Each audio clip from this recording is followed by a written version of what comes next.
एक द्रुतगामी truck धक्कार दुईटी bike रे थिबा जने युवती सहित जने बाइक चालकर मृत्यु होईछि आउ अन्य जने बाइक चालक अति गुरुतर होइछन्ति। एपरी एक मर्मन्तुत सड़क दुर्घटना घटी रायगड़ा जिला विषमकटक ब्लॉक निकटस्थ बृंदाबड़ी बुलानी रास्तारे।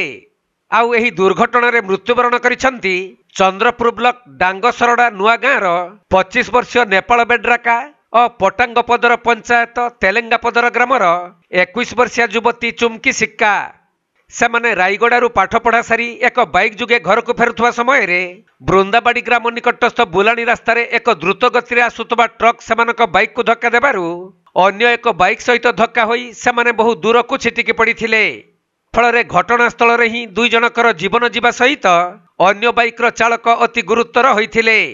खबर पाई दुर्घटनास्थल में पुलिस पहुंची मृतदेह को जबत करने सहित समस्त को विषमकटक सरकारी हॉस्पिटल को नहीं जाइथिले। सेठारे अति गुरुतर थिबा बाइक चालकंकर चिकित्सा चलिथिबा बेले मृतदेह दुईटी को व्यवच्छेद पाई पठा जाइछि।